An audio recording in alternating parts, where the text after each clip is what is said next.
গড় তাপমাত্রা বেড়েছে 6 ডিগ্রি। আরও 3 দিনে হিট অ্যালার্ট জারি। বৈশ্বিক উষ্ণতার প্রভাব বলছেন বিশেষজ্ঞরা। উপজেলা নির্বাচনে প্রার্থিতা প্রত্যাহারের আজ শেষ দিন। কাল প্রতীক বরাদ্দ। 13 বছর পর লক্ষ্মীপুরে 5 ইউনিয়নে ভোট। সীমান্তে আবারও বিএসএফ এর গুলি। ব্রাহ্মণবাড়িয়া কসবায় ঘুরতে যাওয়া বাংলাদেশি যুবককে হত্যা করল ভারতীয় বাহিনী। এবং চট্টগ্রাম, সিরাজগঞ্জ ও গোপালগঞ্জে পৃথক সড়ক দুর্ঘটনায় 4 জন নিহত। আহত কমপক্ষে 9 জন, 3 জনের অবস্থা গুরুতর। দেখছিলেন দেশ জনপদ সংবাদ শিরোনাম, সঙ্গে আছে আমি জেসিকা আবেদিন। দেশজুড়ে চলমান হিট অ্যালার্ট আরও 3 দিন বৃদ্ধি করা হয়েছে। আবহাওয়া অধিদপ্তর বলছে এ সময় তাপমাত্রা আর না বাড়লেও 42 ডিগ্রির আশেপাশেই থাকবে। বৈশ্বিক উষ্ণতার কারণে দীর্ঘমেয়াদী ঝুঁকির মধ্যে পড়তে হচ্ছে বাংলাদেশকে। সংকট মোকাবেলায় স্বল্প ও দীর্ঘমেয়াদী পরিকল্পনা নেয়ার পরামর্শ বিশেষজ্ঞদের। হাসান মাহমুদের রিপোর্ট, জানাচ্ছেন মাহমুদ হাসান। সারা দেশে চলমান হিট অ্যালার্ট আরও 3 দিন বৃদ্ধি করেছে আবহাওয়া অধিদপ্তর। চলমান তাপপ্রবাহ মে মাসের মাঝামাঝি পর্যন্ত অব্যাহত থাকবে বলেও সতর্ক করেছে আবহাওয়া বিভাগ। প্রচণ্ড তাপে নাকাল রাজধানীর খেটে খাওয়া মানুষ। উপার্জন কমেছে কয়েক গুণ। বেশিক্ষণ চালাইতে পারি না, 2-3 ঘন্টা চালাইলে শরীর কাল পরে আর যান চলে না। পুরো 12 ঘন্টায় চালাতে পারতাম, আর অন্তত মনে করেন যে 6 ঘন্টা চালাতে খুব কষ্ট হয়ে যায়। এই জামে মনে করেন বুয়ে থাকতে মনে করেন যে অস্থির করে ফেলায় বেশি। 10টায় বাইরেছি, এখন বন্ধ করে এলাম। 3 ঘন্টা 2 ঘন্টা এরকম অনেক তাপ প্রয়োজন। আগে 8 ঘন্টা চালাইতাম, এখন 3-4 ঘন্টা চালাই। অন্য বছরের তুলনায় এপ্রিলে এবার গড় তাপমাত্রা বেড়েছে 4 থেকে 6 ডিগ্রি সেলসিয়াস। লম্বা সময় জুড়ে চলছে তাপপ্রবাহ। গত বছর যদিও আমরা একটা দীর্ঘ সময় হিটওয়েভ ছিল, তবে ওই ধরনের সমস্যা হয়নি। তবে এবছরে আবার কিছুটা পরিবর্তিত হয়েছে। যেমন গত বছরের মতো আপনার দিনের তাপমাত্রা কিছুটা কম আছে, কিন্তু এবছরে যেটা হচ্ছে রাতের তাপমাত্রা বেশি। এর মেন কারণ হচ্ছে বাতাসে পর্যাপ্ত জলীয় বাষ্প রয়েছে, এবং জলীয় বাষ্প থাকার কারণে মানুষের ভিতরে যে অস্বস্তি বোধ এটা অনেকটা বেড়ে গেছে। অপরিকল্পিত নগরায়ন, গণহারে গাছ নিধন সহ বৈশ্বিক জলবায়ু পরিবর্তনের কারণে দীর্ঘমেয়াদী ঝুঁকিতে পড়েছে দেশ। এ অবস্থায় দ্রুত পদক্ষেপ না নিলে আগামীতে সংকট আরও বাড়তে পারে বলে মনে করেন বিশেষজ্ঞরা। এখন সাময়িকভাবে স্বাস্থ্য বিশেষজ্ঞদের সাথে কথা বলে কিভাবে জনস্বাস্থ্যের আপাতত ক্ষতি কম করে এই সিজনটাকে আমরা অতিক্রম করতে পারি, এবং সেইটিকে কভার করার জন্য কি পরিমাণ গাছ, জলাধার এবং অন্যান্য কুলিং ফ্যাক্টর আমাদেরকে ইন্ট্রোডিউস করতে হবে, এই পরিকল্পনা করে আমাদের কাজ করতে হবে। পরিবর্তিত এই আবহাওয়া জনস্বাস্থ্যে মারাত্মক প্রভাব ফেলছে। আবহাওয়ার এ বৈরিতার প্রভাব স্বাস্থ্য খাতে কতটুকু পড়তে পারে তা এখনই পর্যালোচনা করে প্রস্তুতি নেওয়া দরকার বলে মনে করেন বিশেষজ্ঞরা। এই চরম ভাবপূর্ণ পরিবেশের জন্য যে স্বাস্থ্যের সমস্যা হবে তাকে মোকাবেলার জন্য তো দীর্ঘমেয়াদী পরিকল্পনাও গ্রহণ করতে হবে। গবেষণা করতে হবে যে এই বদলে যাওয়া আবহাওয়ায়, তাপমাত্রায় ভাইরাসের চরিত্রে, ব্যাকটেরিয়ার চরিত্রে কেমন পরিবর্তন হলো। অব্যাহত তাপমাত্রা বৃদ্ধির কারণে জনস্বাস্থ্যে ক্ষতিকর প্রভাব ফেলতে পারে এমন ভাইরাস ও ব্যাকটেরিয়া সক্রিয় হতে পারে বলে আশঙ্কা বিশেষজ্ঞদের। মাহমুদ হাসান, দেশ টিভি, ঢাকা। প্রকৃতির অগ্নিশিখায় পুড়ছে দেশ। তীব্র দাবদাহে বিপর্যস্ত জনজীবন। ঘরে বাইরে কোথাও কোনো স্বস্তির খবর নেই। দেশে চলতি মৌসুমে সর্বোচ্চ তাপমাত্রা রেকর্ড করা হয় শনিবার যশোরে 42.6 ডিগ্রি সেলসিয়াস। আর এই তীব্র দাবদাহে চরম বিপাকে পড়েছে খেটে খাওয়া শ্রমজীবী মানুষেরা। তীব্র খরায় অনেক জেলায় শুকিয়ে গেছে খালবিল, নদীনালা। দেখা দিয়েছে সুপেয় পানির সংকট। আবহাওয়া অফিস বলছে চলমানে তাপপ্রবাহ অব্যাহত থাকবে আরও কয়েকদিন। নাহিদ হাসান তিতাসের রিপোর্টে থাকছে বিস্তারিত। দেশের বেশিরভাগ জেলায় এখন তাপপ্রবাহের কবলে। কিছু অঞ্চলে বইছে তীব্র তাপপ্রবাহ। এসব এলাকায় তাপমাত্রা ছাড়িয়েছে 40 ডিগ্রি সেলসিয়াস। চলতি মৌসুমে দেশের সর্বোচ্চ তাপমাত্রা রেকর্ড করা হয়েছে শনিবার যশোরে 42.6 ডিগ্রি সেলসিয়াস। আর চলমান এ তীব্র দাবদাহে চরম বেকায়দায় পড়েছে নিম্ন আয়ের শ্রমজীবী মানুষেরা। গরমে আর কিছুই করতে পারছি না। আরে গরমে চললে কষ্ট হলেও আমাকে কিছু করার নেই, বেড়াতেই হবে। ব্যবসা করতে গেলে আমরা পেট চালাতে গেলি, এটা আমাদের করা লাগবে। রোদ খুবই, গরমও খুব, সে অসুস্থ শরীর মানে চলছে না এমন একটা অবস্থা। পানি গরম হয়ে যাচ্ছে, মাছ মরে যাচ্ছে, পুকুর শুকিয়ে যাচ্ছে, আমাদের ব্যবসার ক্ষতি হচ্ছে। তীব্র দাবদাহে অনেক জেলায় সৃষ্টি হয়েছে খরার, শুকিয়ে গেছে খালবিল নদীনালা, দেখা দিয়েছে সুপেয় পানির সংকট। তীব্র দাবদাহে চাষিরাও পড়েছেন চরম বিপাকে। তীব্র দাবদাহে আমরা বাড়ি থেকে বেরোতে পারছি না, আর খুব প্রয়োজন ছাড়া আমরা বেরোচ্ছি না। এখন যে কোনো ফসলে পানি না দিলে হচ্ছে না, আর অতিরিক্ত তাপের কারণে কোনো খ্যাতি ভালো হচ্ছে না, সবই নষ্ট হয়ে যাচ্ছে। আর আবহাওয়া অফিস বলছে তাপমাত্রা কমার এখনো কোনো সম্ভাবনা নেই। চলমান তাপপ্রবাহ অব্যাহত থাকবে আরো কয়েকদিন। অতি তীব্র তাপপ্রবাহ বয়ে যাচ্ছে, সেটা আপাতত কমার কোনো সম্ভাবনা নেই। তাপমাত্রা সামনে কিছুটা বাড়ার সম্ভাবনা আছে, কোনো বৃষ্টিপাতের সম্ভাবনা নেই। দেশে গতকাল ও আজকের তাপমাত্রা কিছুটা কম থাকলেও মঙ্গলবার থেকে তাপমাত্রা আরো বাড়ার সম্ভাবনার কথা বলছে আবহাওয়া অফিস। নাহিদ হাসান তিতাস, দেশ টিভি। চুয়াডাঙ্গায় চলছে অতি তীব্র তাপপ্রবাহ। বিস্তারিত জানাতে সরাসরি যুক্ত হচ্ছেন সহকর্মী খায়রুজ্জামান সেতু।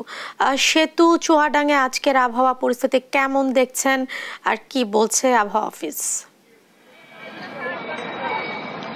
ধন্যবাদ জেসিকা। আপনি যেমনটি বলছিলেন যে সারা দেশের মতো কিন্তু চুয়াডাঙ্গাও পড়ছে তীব্র তাপদাহে। আজকে কিন্তু চুয়াডাঙ্গাতে বিকাল ৩টায় সর্বোচ্চ তাপমাত্রা রেকর্ড করা হয়েছে 40.6 ডিগ্রি সেলসিয়াস। একই সাথে বাতাসের আর্দ্রতা কিন্তু খুব একটা বেশি ছিল না, 18% ছিল।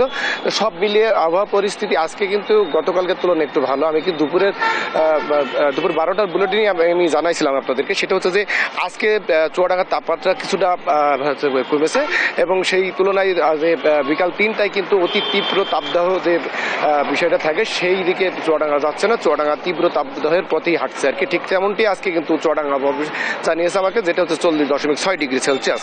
আর সবচেয়ে বড় কথা হচ্ছে যে এখানে যে বিষয়টা হয়ে দাঁড়িয়েছে সেটা হচ্ছে চুয়াডাঙ্গাতে কিন্তু তীব্র গরম এবং অনুভূত হচ্ছে এবং মূলত কারণ যেটা হচ্ছে পশ্চিমবঙ্গ, উড়িষ্যা, বিহার এই অঞ্চলে যখন উত্তাপ থাকে তখন চুয়াডাঙ্গা অঞ্চলে কিন্তু চুয়াডাঙ্গা উত্তাপ হয়ে দাঁড়ায়। তো সব মিলিয়ে যেহেতু পার্শ্ববর্তী দেশ আছে আমাদের ভারতের সাথে আমাদের আবহাওয়া কিন্তু প্রায় বলা যেতে পারে মানে একই রকম আর কি। তো সেক্ষেত্রে যে চুয়াডাঙ্গাবাসী কিন্তু ওই যথারীতি যে গরমকালে গরম, শীতকালে শীত এই অনুভূতি তো হয়েই যাচ্ছে। তো এখন যে অবস্থা দাঁড়িয়ে সেটা হচ্ছে যে চুয়াডাঙ্গাতে কিন্তু গত পরশুদিন পর্যন্ত কিন্তু হাসপাতালগুলোতে ডায়রিয়া রোগে কিংবা তাপ দেওয়ার কারণে যে আক্রান্ত রোগে কিন্তু চুয়াডাঙ্গা সদর হাসপাতালে দেখা যায়নি। তবে গতকাল থেকে এবং আজকেও আমি দেখেছি, গতকাল এবং আজকে কিন্তু কিছু ডায়রিয়া আক্রান্ত রোগী হাসপাতালে ভর্তি হতে দেখা গেছে আর কি। তবে চিকিৎসকরা ধারণা করছে যে এইভাবে বাড়তে থাকলে তবে আশঙ্কাজনক হারেই ভয় আছে আর কি চিকিৎসকরা। আমি আরেকটু জানিয়ে রাখি, সেটা হচ্ছে কিন্তু চুয়াডাঙ্গাতে কিন্তু যে নিম্ন এবং খেটে খাওয়া যা মানুষগুলো আছে তারা কিন্তু খুব বিপাকে আছে আর কি। কারণ ওই মূলত যেহেতু তাপদাহ বাড়ছে কিন্তু 10টা থেকে 11টা থেকে এবং এদিক 3টা-4টা পর্যন্ত, এই সময়গুলোতে কিন্তু যারা নিম্ন আয়ের খেটে খাওয়া মানুষ, যারা দিনমজুর আছে, তারা কিন্তু কোনো প্রকারে কোনো কাজকর্ম করতে পারছে না, তারা খুবই দুর্বিষহ জীবনযাপন করছে। তো সেক্ষেত্রে গতকালকে চুয়াডাঙ্গাতে কিন্তু হচ্ছে আমাদের জেলা প্রশাসন হচ্ছে দুর্যোগ ব্যবস্থাপনা কমিটির জরুরি মিটিং ডেকেছিল। সেই মিটিংয়ে কিন্তু একটা সিদ্ধান্ত হয়েছে, সেটা হচ্ছে যারা নিম্ন আয়ের খেটে খাওয়া মানুষ তাদের জন্য ত্রাণের ব্যবস্থা করা হবে। এজন্য সংশ্লিষ্ট মন্ত্রণালয়কে মানে জানানো হবে আর কি। একই সাথে আমি আরও জানিয়ে রাখি, সেটা হচ্ছে কিন্তু চুয়াডাঙ্গার আলমডাঙ্গা উপজেলার কিছু এলাকায় কিন্তু পানির স্তর নিচে নেমে যাওয়ার কারণে মানে সুপেয় খাবার পানি সংকট দেখা দিয়েছে। এখানে কিন্তু তারা খুব মানে দুর্ভোগে আছে আর কি। এই ছিল চুয়াডাঙ্গা থেকে সর্বশেষ। জেসিকা। সেতু, আপনাকে ধন্যবাদ। তাপমাত্রার পরিস্থিতির খবর জানাতে চট্টগ্রাম থেকে যুক্ত হচ্ছেন সহকর্মী AKM নাজিম।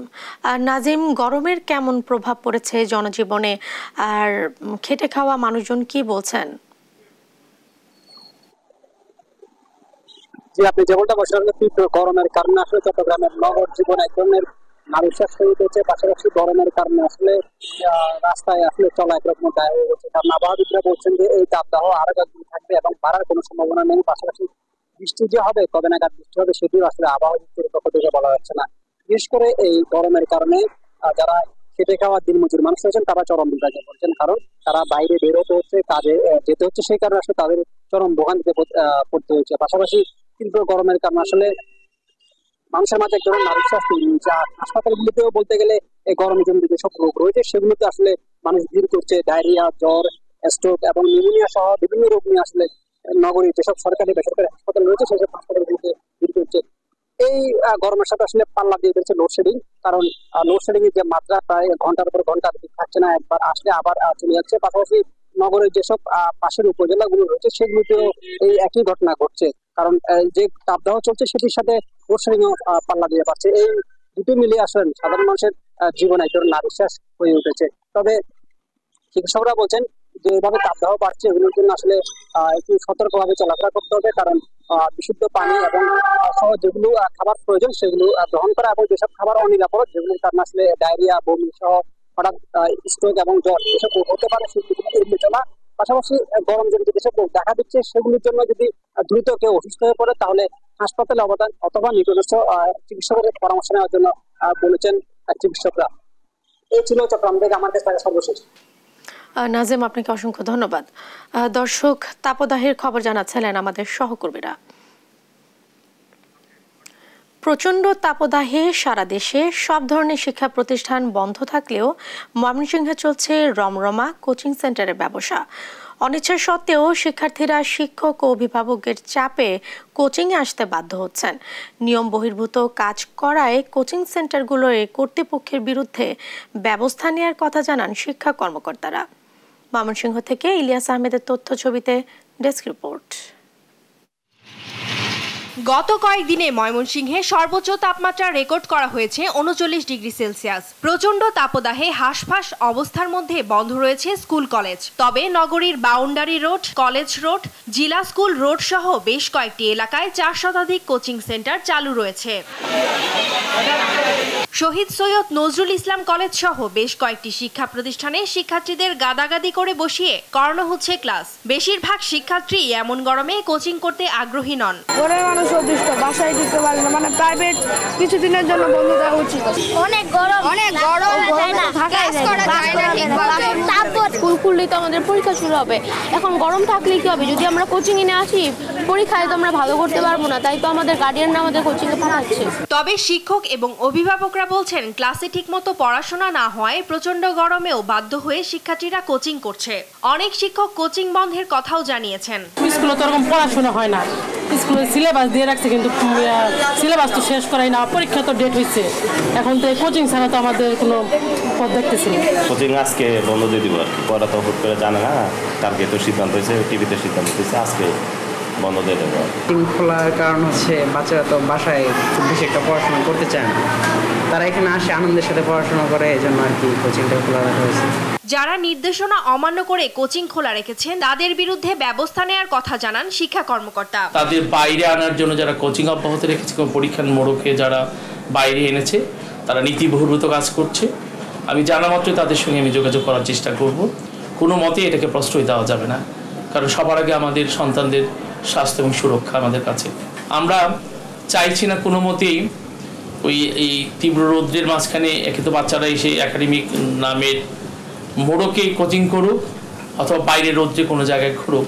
শিক্ষার্থীদের নিরাপত্তার বিষয়টি নজরে নিয়ে সরকারের সিদ্ধান্ত অনুযায়ী বন্ধ রাখা হবে সব ধরনের কোচিং সেন্টার, এমন প্রত্যাশা সংশ্লিষ্টদের। News desk, Desh TV. ষষ্ঠ উপজেলা পরিষদ নির্বাচনের প্রথম ধাপের ভোটের শেষ প্রার্থিতা প্রত্যাহারের সময়। বিস্তারিত জানাতে কুষ্টিয়া থেকে সরাসরি যোগ দিচ্ছেন সহকর্মী নাহিদ হাসান তিতাস। আর তিতাস, কুষ্টিয়ায় উপজেলা নির্বাচন ঘিরে কি খবর রয়েছে আপনার কাছে? ধন্যবাদ জেসিকা। আসলে ষষ্ঠ উপজেলা যে নির্বাচন প্রথম ধাপে কুষ্টিয়ায় দুটি উপজেলায় নির্বাচন অনুষ্ঠিত হচ্ছে। একটি হচ্ছে কুষ্টিয়া সদর উপজেলা আর একটি হচ্ছে কুষ্টিয়া খোকসা উপজেলায়। এই দুই উপজেলায় কিন্তু মোট 20 জন প্রার্থী মনোনয়ন তুলেছিলেন। এর মধ্যে আজকে প্রত্যাহারের শেষ দিন ছিল। এর প্রত্যাহারের মধ্যে শুধুমাত্র একজন প্রত্যাহার করেছে, অর্থাৎ তিনি হচ্ছেন জামাত ইসলামের সাধারণ সম্পাদক, অর্থাৎ জেলা সাধারণ সম্পাদক সুজাউদ্দিন জোয়াদ্দার। এছাড়া কিন্তু এখন পর্যন্ত কেউ মনোনয়ন প্রত্যাহার করেনি। অর্থাৎ আমরা বলতে পারি যে 19 জন প্রার্থী কিন্তু এই উপজেলা নির্বাচনে অংশগ্রহণ করছে এবং তারা প্রতিদ্বন্দ্বিতা করছে। এর মধ্যে সদর উপজেলায় 2 জন প্রার্থী মনোনয়ন এখন পর্যন্ত রয়েছে। সেটা হচ্ছে একটি বাংলাদেশ আওয়ামী লীগের যুগ্ম সাধারণ সম্পাদক মাহবুল আলম হানিফ এবং আরেকজন হচ্ছে জামাতের সেক্রেটারি ছিলেন তিনি। আসলে এই যে উপজেলা নির্বাচন, এই উপজেলা নির্বাচনকে কেন্দ্র করে কিন্তু এখন উৎসব ভাব চলছে। তবে আমি এতটুকু সর্বশেষ বলতে পারি যে এখন পর্যন্ত উপজেলা নির্বাচনে একজন ছাড়া আর কোনো কেউ মনোনয়ন প্রত্যাহার করেনি। এই ছিল কুষ্টিয়া থেকে আমার মনোনয়ন মনোনয়ন প্রত্যাহার নিয়ে সর্বশেষ খবর। জেসিকা। তিতাস, আপনাকে ধন্যবাদ, আপনি থাকুন, পরবর্তীতে আমরা আপনার কাছে আবারও ফিরবো। সাবেক আইজিপি বেনজির আহমেদ ও তার পরিবারের অবৈধ সম্পদ অনুসন্ধানের সিদ্ধান্ত নিয়েছে দুর্নীতি দমন কমিশন দুদক। এ নিয়ে ব্রিফ চলছে, আমরা সরাসরি চলে যাচ্ছি সেখানে। অভিযোগ সমূহ গণমাধ্যমে প্রকাশিত হওয়ার পরই দুইজন মাননীয় কমিশনার দেশের বাইরে অবস্থান করেন এবং ঈদ উল ফিতরের দীর্ঘ ছুটি থাকায় সকল কমিশনারের উপস্থিতিতে কমিশনারের পরবর্তী প্রথম যেই সভাটি হয় সেটি হচ্ছে 18 এপ্রিল 2024 তারিখে। উক্ত সভায় সাবেক আইজিপি জনাব বেনজির আহমেদের বিরুদ্ধে অবৈধ সম্পদ অর্জনের অভিযোগ অনুসন্ধানের জন্য অনুমোদন দেওয়া হয়। সংশ্লিষ্ট আইন ও বিধি মোতাবেক নির্ধারিত সময়সীমার মধ্যে অনুসন্ধান সমাপ্ত করে আইনানুগ ব্যবস্থা গ্রহণ করা হবে। একটু যদি সিনোপসিসটা যদি একটু বলতেন আমাদের ক্যামেরার সামনে, মানে কোন প্রেক্ষাপটে আসলে অভিযোগটা আপনারা আমলে নিয়েছেন? আপনারা জানেন এটি আসলে পত্রিকায় এবং ইলেকট্রনিক মিডিয়ায় যেভাবে প্রচারিত হয়েছে এবং দুর্নীতি দমন কমিশন সেই সকল তথ্যাদি সঠিক হয়েছে কিনা এবং আমাদের দুর্নীতি দমন কমিশনের পারভিতে পড়ে যে এই ধরনের কার্যক্রমের অনুসন্ধান চালানো। সেই জন্য ঈদ উল ফিতরের পরপরই প্রথম সভাটি যখন আমাদের কমিশন সভা 18 এপ্রিল অনুষ্ঠিত হয় এবং উক্ত সভায় এই সকল তথ্যাদির বিবেচনায় নিয়ে ইলেকট্রনিক এবং প্রিন্ট মিডিয়া যে সকল তথ্যাদি প্রকাশিত হয়েছে সেগুলি বিবেচনায় নিয়ে আমাদের অনুসন্ধান কার্যক্রম পরিচালনা করার জন্য কমিশন সভায় সিদ্ধান্ত গৃহীত হয়েছে। তাকে ডাকা বা নথিপত্র তলবের বিষয়ে কোনো আছে, মানে তাকে আসলে শুধুমাত্র অভিযোগটি আমরা গণমাধ্যমে দেখেছি, শুধু তার বিরুদ্ধে না, তার স্ত্রী সন্তানদের বিষয়ে আছে, সেটি যাচাইয়ের ক্ষেত্রে তাকে বা তার পরিবারের সদস্যদেরকে ডাকা হবে কিনা? আচ্ছা, আমাদের কমিশন সভায় 3 সদস্য বিশিষ্ট একটি কমিটি গঠন করা হয়েছে এবং এই কমিটিকে তদারকি করার জন্য একজন তদারকি কর্মকর্তা নিয়োগ করা হয়েছে। এই অনুসন্ধান কার্যক্রম চলাকালীনই আসলে অনুসন্ধানের ধারাবাহিকতা যা যা প্রয়োজন সকল কিছু বিধি মোতাবেক সংগ্রহ করা হবে। অনেকেই যেটা বলছেন, কেউ বলছেন যে দুদকের এই ধরনের কার্যক্রম আইওয়াশ কিনা, অনুসন্ধান করে তাকে ক্লিন সার্টিফিকেট দেওয়ার একটা হতেও পারে কিনা, এই ধরনের কথা কখনোই সত্য নয়। দুর্নীতি দমন কমিশন যে মোটো নিয়ে কাজ করে সেটি টোটালটাই আপনার বলবৎ থাকবে। আচ্ছা, ইতিপূর্বে কিন্তু 2014 সালে তার বিরুদ্ধে একটা ইনকোয়ারি চলেছে এবং সেই ইনকোয়ারিটা নথিভুক্ত হয়েছে এবং সেটা হিউজ অঙ্কের তার কেনাকাটার বিষয়ে ফাইলটা ছিল। আপনি যেটা বলছেন যে এই ধরনের কোনো নথি নেই, আমরা দেখেছি তার বিরুদ্ধে ইতিপূর্বে নথিভুক্ত হয়েছে অলরেডি, আপনারা সেটা রিভাইভ করতে পারতেন। শুনুন, এই বিষয়টি ইলেকট্রনিক এবং প্রিন্ট মিডিয়ায় যে সকল তথ্য প্রকাশিত হয়েছে তার ভিত্তিতেই এখন এই কার্যক্রম চলবে।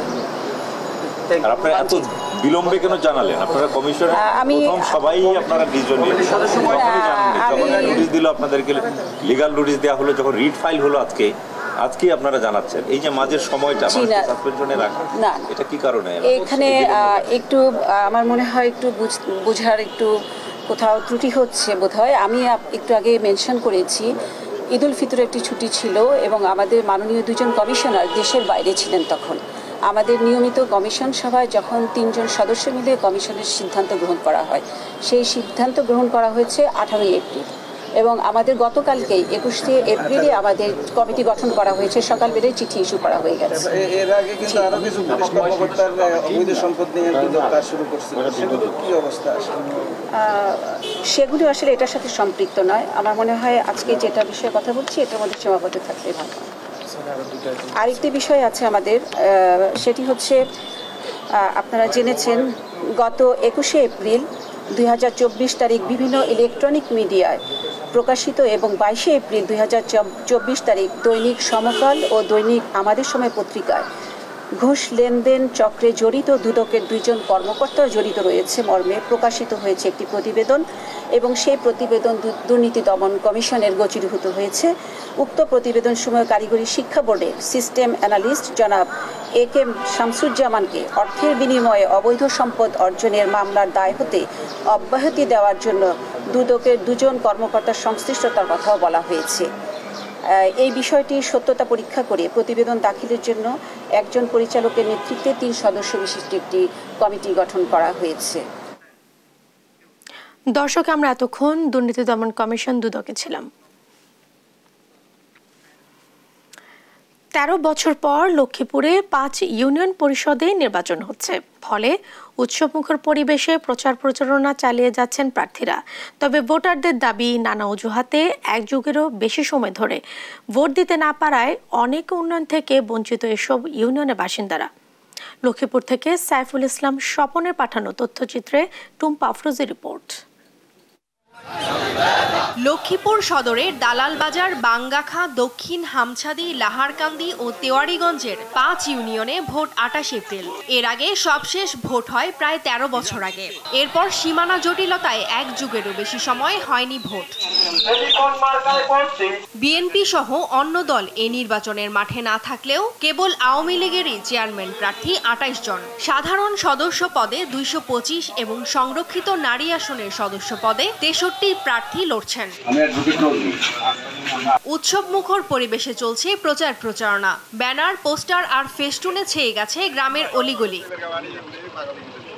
প্রচারণার মাঠে একে অপরের বিরুদ্ধে পাল্টাপাল্টি হামলা সহ নানা অভিযোগ প্রার্থীদের। আমার ইউনিয়নটাতে অবাধ এবং সুষ্ঠু নিরপেক্ষ নির্বাচন হলে আমি 100% আশাবাদী আমি নির্বাচিত হব। আমার প্রতিদ্বন্দ্বী প্রার্থী যারা অটোরিকশার প্রার্থী, তারা অত্যন্ত শক্তিশালী প্রভাব দেখায় আমাদের বিভিন্ন জায়গায়। আমাদের এজেন্টদেরকে, আমাদের কর্মীদেরকে হুমকি দিচ্ছে যে ক্যান্ডিডেট যাতে দেবে না। তো আমি চাই প্রশাসনের মাধ্যমে ওনারা গ্রামগঞ্জে নিরপেক্ষতার স্বার্থে একটা মাইকিং করে দেখ যে প্রশাসন জনগণের পাশে আছে, নির্বিঘ্নে যাতে সবাই ভোট দিতে পারে। যোগ্য প্রার্থীকেই নির্বাচিত করার কথা ভাবছেন সাধারণ ভোটাররা। এদিকে সুষ্ঠু ও শান্তিপূর্ণ ভোট আয়োজনে প্রস্তুত নির্বাচন কমিশন। ভোট নির্বিঘ্ন করতে নির্বাচন কমিশন থেকে নেওয়া হয়েছে সব ধরনের ব্যবস্থা। নির্বাচনকে কেন্দ্র করে সবাই সতর্ক অবস্থানে রয়েছে যাতে করে ভোটাররা নিরবিচ্ছিন্নভাবে তাদের ভোটাধিকার প্রয়োগ করতে পারেন।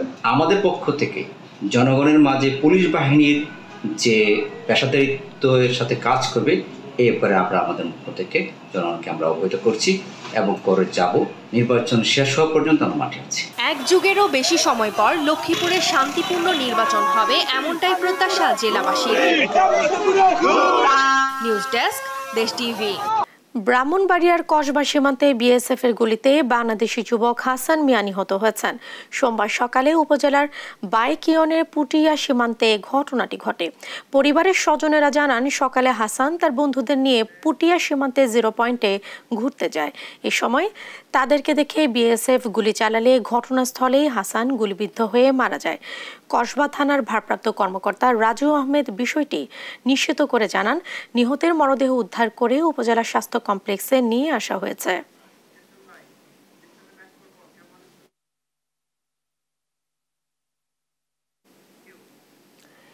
বিস্তারিত জানাতে সরাসরি যুক্ত হচ্ছেন সহকর্মী মেহেদি নূর পরশ।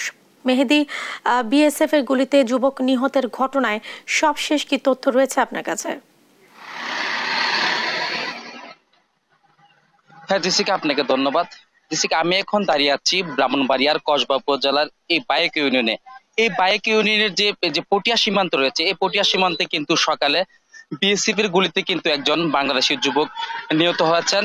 তার নাম হচ্ছে হাসান মিয়া। তার বাড়ি হচ্ছে কিউপু জেলার যে কায়েমপুর গ্রামে। তো তাদের পরিবারের লোকজন আমাকে জানিয়েছেন যে সকালে হাসান তাদের কয়েকজনকে সাথে নিয়ে যে পুটিয়া সীমান্তের 0 পয়েন্টে ঘুরতে যান। সেখানে যাওয়ার পরে কিন্তু বিএসএফ এর একজন কিন্তু তাকে লক্ষ্য করে গুলিবিদ্ধ হয়ে কিন্তু ঘটনাস্থলে সে গুরুতর আহত হয়। পরে যে গ্রামের যে স্থানীয় লোকজন দেখে কিন্তু তাকে উদ্ধার করে এনে কসবা উপজেলা স্বাস্থ্য কমপ্লেক্সে এনে নিয়ে আসার পরে কিন্তু যেখানে যে কত চিকিৎসক তাকে মৃত ঘোষণা করেন। এদিকে নিহত স্বজনরা কিন্তু তার এই হত্যাকাণ্ডের হত্যাকাণ্ডের যে ঘটনার বিচার দাবিতে নিয়েছেন। তারা বলছেন যে সীমান্তে যেন কোনোভাবে যদি এসব হত্যাকাণ্ড না ঘটে, তারা সরকারের কাছে সেই দাবিটা নিয়েছেন।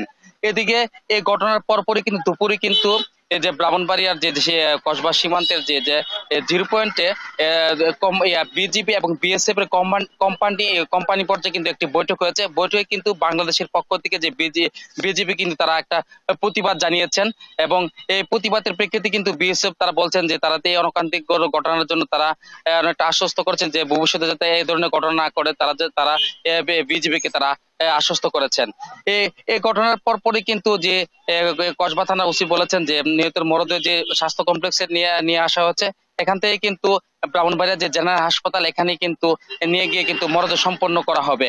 এছাড়াও আমি এই ঘটনার পরপরই যে বিজিবির যে ঊর্ধ্বতন কর্মকর্তা রয়েছে তাদের সাথে একাধিকবার যোগাযোগ করার চেষ্টা করছি, তারা কিন্তু এই যে আমার মুঠোফোনটি তারা রিসিভ করেননি। এ ছিল আমার কাছে সর্বশেষ।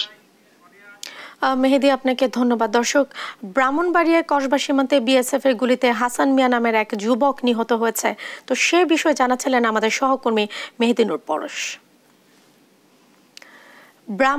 বান্দরবানের থানচি ও রুমায় ব্যাংক ডাকাতি ও অস্ত্র লুটের আলাদা মামলায় সশস্ত্র সংগঠন কেএনএফ এর সঙ্গে জড়িত থাকার অভিযোগে 5 জনকে রিমান্ড এবং 2 নারীকে জেল গেটে জিজ্ঞাসাবাদের আদেশ দিয়েছেন আদালত। আসামিদের জিজ্ঞাসাবাদের জন্য পুলিশ 5 দিনের রিমান্ড আবেদন করলে শুনানি শেষে 2 দিনের রিমান্ড মঞ্জুর করেন আদালত। সোমবার দুপুরে বান্দরবান সিনিয়র জুডিশিয়াল ম্যাজিস্ট্রেট আদালতে আসামিদের হাজির করা হয়। শুনানি শেষে বিচারক নুরুল হক এই আদেশ দেন। পুলিশ জানায়, থানচি থানার 5 নম্বর জিআর মামলায় আলেন চেউক বম, ভান্নুন নোয়াম বমকে 2 দিন এবং একই মামলার নারী আসামি জেমিনিও বমকে জেল গেটে জিজ্ঞাসাবাদ এবং রুমা থানার জিআর 5 নম্বর মামলার লান লিয়ান সিয়াম বম, ভান নোয়াম বম ও ভানলাল থাং বমকে 2 দিনের রিমান্ড এবং নারী আসামি লাল রিন তোয়াং বমকে জেল গেটে জিজ্ঞাসাবাদের আদেশ দেওয়া হয়।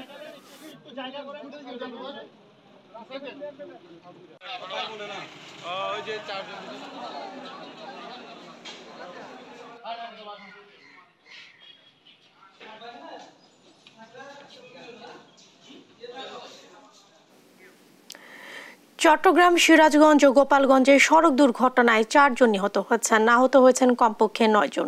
সোমবারে দুর্ঘটনাগুলো ঘটে।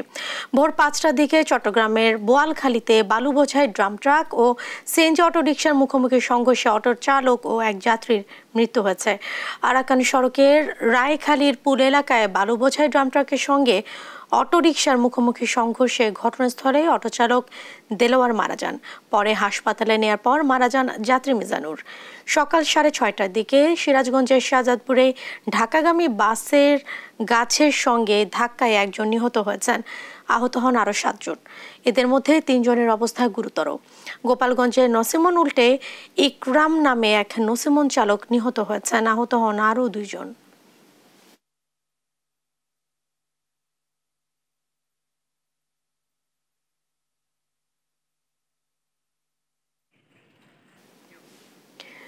বগুড়ায় মশার উপদ্রবে অতিষ্ঠ পৌরবাসী। দিনে গরম আর রাতে মশা, সব মিলিয়ে নাভিশ্বাস উঠেছে জনজীবনে। পৌরসভার মশক নিধন কার্যক্রমে এই অর্থ বছরে থাকা বরাদ্দের প্রায় 90% শেষ হলেও সুফল পায়নি সাধারণ মানুষ। স্বাস্থ্য বিভাগ বলছে, মশার প্রজনন মৌসুমে এমন অবস্থা চলতে থাকলে ডেঙ্গু সহ মশাবাহিত রোগ বাড়তে পারে। বগুড়া প্রতিনিধি সঞ্জু রায়ের প্রতিবেদন। বগুড়ায় গেল কয়েকদিনে অসহনীয় গরমে এমনিতেই নাকাল সাধারণ মানুষের দৈনন্দিন জীবন, সাথে যুক্ত হয়েছে মশার উপদ্রব। সন্ধ্যার পর ঘরের বাহিরে 1 মিনিটও দাঁড়ানোর উপায় নেই মশার অত্যাচারে। তাই ঘরে বাহিরে চরম অস্বস্তিতে দিন কাটাচ্ছেন সাধারণ মানুষ। মশা খুব অত্যন্ত বেশি হয়ে গেছে। পৌরসভা ওষুধ দিচ্ছে কিন্তু মশা মরিচ্ছে না। মাঝে সাঝে পৌরসভা ওষুধ দেয় কিন্তু সেরকম কার্যকর হয় না। পৌরসভার ড্রেন কিংবা পরিত্যক্ত জায়গায় দেখা মিলছে মশার অগণিত লাভা। সাথে পৌরসভার অপরিকল্পিত বর্জ্য ব্যবস্থাপনার কারণে মশার নিরাপদ প্রজনন স্থল হয়ে উঠেছে শহরের সর্বত্রই, যার মাসুল গুনতে হচ্ছে পৌরবাসীকে। আমার মনে হয় যে এই মশাগুলার ব্যাপারে কোনো অ্যাকশন বা কোনো উদ্যোগ না নিলে ভবিষ্যতে যে হাসপাতালগুলো আছে ডেঙ্গু রোগী দিয়ে ভরে যাবে। মশার যে এত অবস্থা খারাপ যে বাইরে যে দাঁড়ানো 1 মিনিট সেই সম্ভাবনাও নেই। পৌর কর্তৃপক্ষ বলছে 2023-24 অর্থ বছরে মশক নিধন কার্যক্রমে বরাদ্দ ছিল প্রায় 20 লক্ষ টাকা, যার মাঝে প্রায় 90% অর্থই ইতিমধ্যে খরচ করা হয়েছে। আমাদের কিন্তু এই মশক নিধন প্রক্রিয়াটি চলমান আছে। আমরা প্রত্যেকটা ওয়ার্ডে, আমাদের 21টা ওয়ার্ড, প্রত্যেকটা ওয়ার্ডে আমাদের ওয়ার্ড অফিস আছে। ওয়ার্ড অফিসগুলোতে কিন্তু আমাদের ওষুধ, প্রয়োজনীয় জ্বালানি এগুলি সরবরাহ করা আছে এবং তারা নিয়মিত মশক নিধন কার্যক্রম পরিচালনা করে। এদিকে স্বাস্থ্য বিভাগ বলছে মশার উপদ্রব কমানো না গেলে এবছর ভয়াবহ হতে পারে ডেঙ্গু পরিস্থিতি। তবে পৌরবাসীকে পরিচ্ছন্নতা কার্যক্রমে ব্যক্তি পর্যায়ে সচেতন হওয়ার পরামর্শ জেলা সিভিল সার্জনের। আমাদের বগুড়াকে যদি সুস্থ রাখতে চাই তাহলে অবশ্যই আমাদের পরিষ্কার পরিচ্ছন্ন রাখতে হবে, চারপাশ কোথাও যেন পানি জমে না থাকে, আমার ড্রেনগুলো যেন পরিষ্কার থাকে, পানি যেন জমে না থাকে। মশক নিধন কার্যক্রমে যে ওষুধের প্রয়োগ করা হচ্ছে সাধারণ মানুষের প্রশ্ন তা কতটুকু কার্যকর। তবে ডেঙ্গু প্রতিরোধে যদি এখন থেকে কার্যকরী পদক্ষেপ না নেওয়া যায় তাহলে নেতিবাচক আগামীর শঙ্কায় সকলে। সঞ্জু রায়, দেশ টিভি, বগুড়া। গোপালগঞ্জের টুঙ্গিপাড়ায় বঙ্গবন্ধু শেখ মুজিবুর রহমানের সমাধিতে শ্রদ্ধা জানিয়েছেন ঢাকায় নিযুক্ত চীনের রাষ্ট্রদূত ইয়াও ওয়েন। সকালেই টুঙ্গিপাড়া পৌঁছে বঙ্গবন্ধু শেখ মুজিবুর রহমানের সমাধিসৌধের বেদিতে পুষ্পস্তবক অর্পণ করে শ্রদ্ধা নিবেদন করেন। তিনি বঙ্গবন্ধু, বঙ্গমাতা, 15 আগস্টের শহীদ এবং মুক্তিযুদ্ধে 30 লাখ শহীদের আত্মার শান্তি কামনায় বিশেষ প্রার্থনায় অংশ নেন। পরে সমাধিসৌধের অ্যাডমিন ভবনে রক্ষিত পরিদর্শন বইতে স্বাক্ষর করে সমাধিসৌধ কমপ্লেক্সের বিভিন্ন স্থান ঘুরে দেখেন তিনি। চীন বাংলাদেশে আরও বেশি বিনিয়োগে আগ্রহী বলেও জানান চীনের রাষ্ট্রদূত ইয়াও ওয়েন।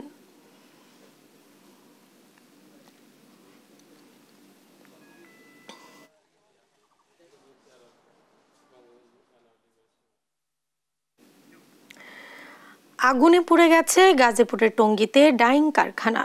সোমবার দুপুরে টঙ্গীর পাগাড় এলাকায় জুটের গোডাউনে আগুন লাগে।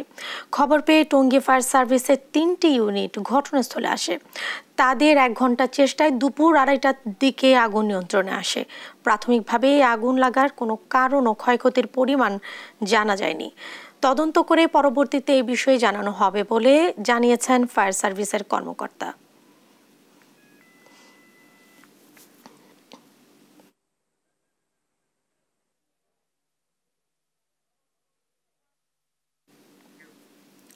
সুনামগঞ্জের বিস্তীর্ণ হাওর জুড়ে কাঁচা পাকা ধান ঢেউ খেললেও কৃষকের কপালে এখনো চিন্তার ভাঁজ। জলাবদ্ধতায় প্রায় 100 হেক্টর বোরো ধান তলিয়ে গেছে পানির নিচে। নষ্ট হচ্ছে কৃষকের সারা বছরের একমাত্র জীবিকার মাধ্যম। নিরুপায় হয়ে সময়ের আগেই কাটতে হচ্ছে কাঁচা ধান। সুনামগঞ্জ থেকে সহকর্মী মেহেদি হাসানের তথ্যছবিতে ডেস্ক রিপোর্ট। সুনামগঞ্জের ছোট বড় 154টি এক ফসলি হাওরে প্রতি বছরই আবাদ হয় বোরো ধানের। এবার 2,23,407 হেক্টর জমিতে বোরো আবাদ হয়েছে। বাম্পার ফলনের সম্ভাবনায় হাসি ফুটেছিল কৃষকের মুখে। তবে কৃষকের সে হাসি বিলীন হচ্ছে জলাবদ্ধতায়। এপ্রিলের শুরু থেকেই কৃষকেরা আতঙ্কে থাকেন শিলাবৃষ্টি, আগাম বন্যা ও পাহাড়ি ঢলে ফসলহানির। এবার এসবে ফসলহানি না হলেও বেশিরভাগ ধান পাকার আগেই প্রায় 100 হেক্টর জমির ফসল তলিয়ে গেছে জলাবদ্ধতায়। দেখার হাওর ও শিয়ালমারা হাওরের এসব ফসল এখন পানির নিচে। দিশেহারা কৃষক নিজেদের জীবিকার মাধ্যম এই ধান এখন গোখাদ্যের জন্য কাটতে বাধ্য হচ্ছেন। কৃষকদের অভিযোগ, ফসল রক্ষার জন্য দেয়া পানি উন্নয়ন বোর্ডের বাঁধই এখন কাল হয়েছে। যত্রতত্র ও অপরিকল্পিত বাঁধ নির্মাণের কারণে বৃষ্টির পানি হাওর থেকে নামতে পারছে না। বৃষ্টির পানি জমছে, এটা ওই যে আজ তোমার বান, এই বানটার সামনে বসে শুধু সুইচ গেট দেয় আর এই পানি হবে না। সুইচ গেটে যদি পানি ছাইড়া দেয় এই আওয়ারটা বাঁচবে, হেলমারা আওয়ার। বড় কষ্ট মজা আছে। আমরা যখন এই আবরটা আমরা জানাই, আমরা বাচ্চা কাচ্চাগুলো এমনি আমরা চলতাম, আমরা এই বড় টেনশন আছে আমরা চলতাম কি না। এদিকে কৃষকের দুর্ভোগের কথা স্বীকার করে কৃষি অফিস বলছে হাওরের সেচের মাধ্যমে পানি সরানোর ব্যবস্থা করা হবে। আর এই সমস্যার স্থায়ী সমাধানের জন্য প্রস্তাব দেন স্লুইস গেট নির্মাণের। পানি নিষ্কাশনের জন্য ইতিমধ্যে পানি উন্নয়ন বোর্ড, জেলা প্রশাসক মহোদয়ের সহযোগিতায় আমরা এটা নিষ্কাশনের জন্য ব্যবস্থা গ্রহণ করছি। আমরা আশা করছি যে চাষিরা তাদের যে এটা ক্ষতিটা পুষিয়ে নেওয়ার জন্য আমরা চেষ্টা করে যাচ্ছি। News desk, Desh TV. টানা 1 সপ্তাহে দাবদাহে চাঁপাইনবাবগঞ্জে ঝরে যাচ্ছে আমের গুটি। এতে বিপাকে পড়েছেন চাষিরা। তারা বলছেন প্রতিকূল আবহাওয়ার কারণে এবার আমের ফলনে বিপর্যয় ঘটবে। তারেক রহমানের পাঠানো তথ্যচিত্রে জানাচ্ছেন আল নোমান। চাঁপাইনবাবগঞ্জে কয়েকদিনের টানা দাবদাহে ঝরে যাচ্ছে আমের গুটি। চাষিরা বলছেন খরা থেকে আম রক্ষার জন্য নিয়মিত পরিচর্যা করে যাচ্ছেন তারা, তবে এতে বেড়ে যাচ্ছে আমের উৎপাদন খরচ। গাছে যে দানা আছে, আমের গুটিগুলো আছে, সেগুলো ঝরে পড়ছে। অনেকে সেচ দিতে পারছে না, পানির লেয়ার পাওয়া যাচ্ছে না। এবার গাছে মুকুল কম আছে এবং যে কয়টা মুকুল ছিল বড় বৃষ্টিতে মুকুল নষ্ট হয়ে গেছে। আঞ্চলিক গবেষণা কেন্দ্রের গবেষকরা ফসল রক্ষায় কৃষকদের নানা ধরনের পরামর্শ দিচ্ছেন। ঝরা রোধ করতে হলে খুব জরুরিভাবে এখন গাছের গোড়ায় সেচ দিতে হবে। যদি সেচের ব্যবস্থা না করা যায় তাহলে অন্তত গাছে পানি স্প্রে করতে হবে, এবং যদি এটা পানি স্প্রে করা না যায় তাহলে কিন্তু আম ঝরে যাবে। জেলা কৃষি সম্প্রসারণ অধিদপ্তরের এই কর্মকর্তা বলছেন, বিরূপ আবহাওয়াতে এবছর জেলায় আশানুরূপ আম উৎপাদন না হওয়ার শঙ্কা রয়েছে। গত বছরের তুলনায় আমাদের মুকুল কম আসছে, আমরা বলেছি এটা 75%, কিন্তু দেখা গেছে যে ফেব্রুয়ারি মাসে এবং মার্চ মাসে কিছু ঘন কুয়াশা পড়ছে সকালের দিকে, সেটা একটা ক্ষতি করেছে। চাঁপাইনবাবগঞ্জে এবার 37,604 হেক্টর জমিতে আম চাষ করা হয়েছে। উৎপাদন লক্ষ্যমাত্রা নির্ধারণ করা হয়েছে প্রায় 4.5 lakh metric ton. News desk, Desh TV. নিরাপদ পার্কিং ব্যবস্থার দাবিতে অনির্দিষ্টকালে ধর্মঘট পালন করছে ভোলা প্রাইভেট অ্যাম্বুলেন্স মালিক ও শ্রমিক সমিতি। সোমবার সকালে রোগী পরিবহন বন্ধ থাকায় চরমভাবে ভোগান্তিতে পড়েছেন রোগীরা। বিষয়টি নিয়ে কয়েক দফা বৈঠক হলেও কোনো সমাধান হয়নি। ভোলা প্রতিনিধি ছোটন সাহার তথ্যছবিতে ডেস্ক রিপোর্ট। মুমূর্ষু রোগী পরিবহনের অন্যতম মাধ্যম অ্যাম্বুলেন্স। সরকারি অ্যাম্বুলেন্সের পাশাপাশি প্রাইভেট অ্যাম্বুলেন্স রয়েছে শতাধিক।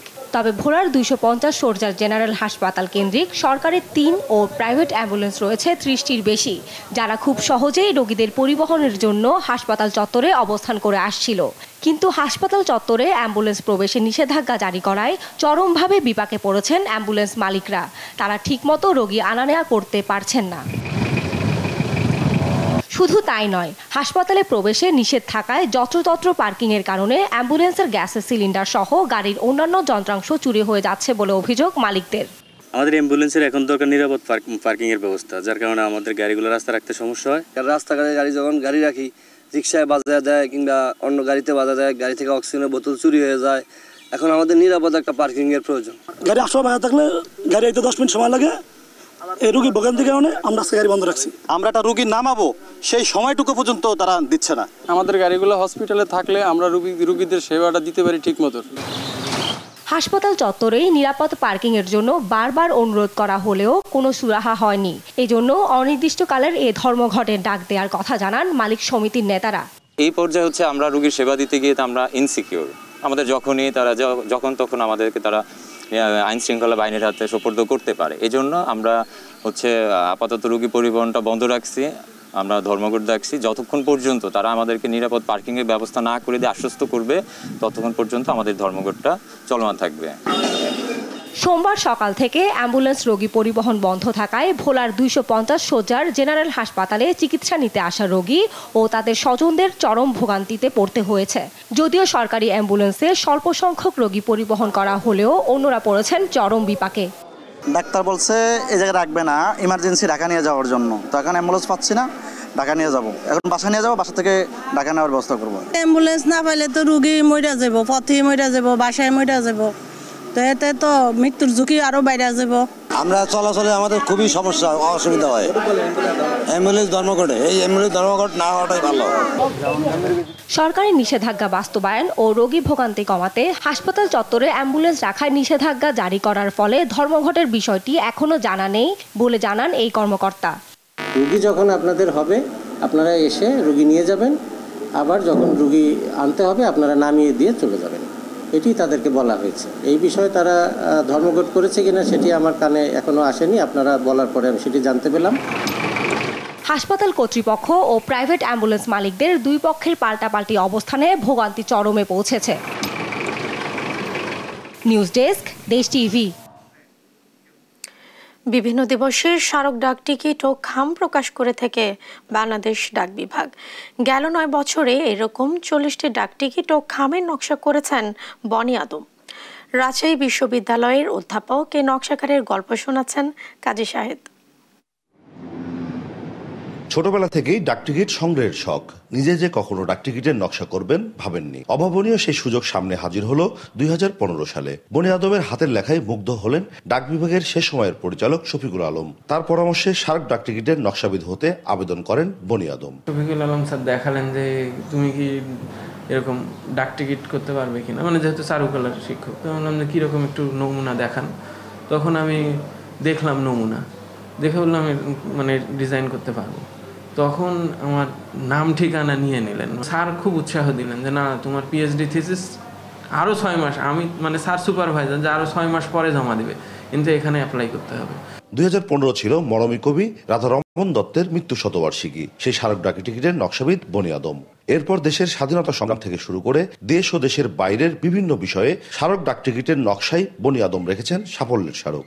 ডাকটিকিট প্রকাশের 50 বছর পূর্তি, তারপরে জাতীয় সঙ্গীতের 50 বছর পূর্তি, মানে বাংলাদেশের জাতীয় সঙ্গীত, তারপর মুক্তিযুদ্ধের প্রামাণ্য চিত্র এর ডাকটিকিট, মানে প্রায় 100-এর কাছাকাছি ডাকটিকিট একদম। তারপরে জাতীয় সংসদের যে 50 বছর পূর্তি সেই ডাকটিকিট, তারপরে স্বাধীনতা দিবসের ডাকটিকিট, বিজয় দিবসের ডাকটিকিট, এরকম অনেক। এবং সর্বশেষ যে ডাকটিকিট সেটা হলো 7ই মার্চের বঙ্গবন্ধু 7ই মার্চের ভাষণের উপরে ডাকটিকিট। যার অনুপ্রেরণায় বনি আদম হয়ে উঠলেন স্মারক ডাকটিকিটের একজন সফল নকশাবিদ। সেই শিক্ষক ও ছাত্রের এমন সাফল্যে গর্বিত। আমার যে ছাত্রের যে সাফল্য, সেই সাফল্য হচ্ছে যে মানে শিক্ষককে ছাড়িয়ে যাওয়া। তো আমি তো মনে করি যে একটা ন্যাশনাল পরিচিতি পেয়েছে বনি আদম, সেখানে আমি খুবই খুশি। প্রতিটি স্মারকে নিজের নাম জড়িয়ে থাকায় মনের আনন্দে কাজটি করেন চারুকলা অনুষদের অধ্যাপক বনি আদম। গত 9 বছরে এমন 40টি স্মারক ডাকটিকিটের নকশা করেছেন তিনি। কাজী শাহেদ, দেশ টিভি, রাজশাহী। এ পর্যায়ে দেশ জনপদ সংবাদ শিরোনামগুলো জানিয়ে দিচ্ছে আরো একবার।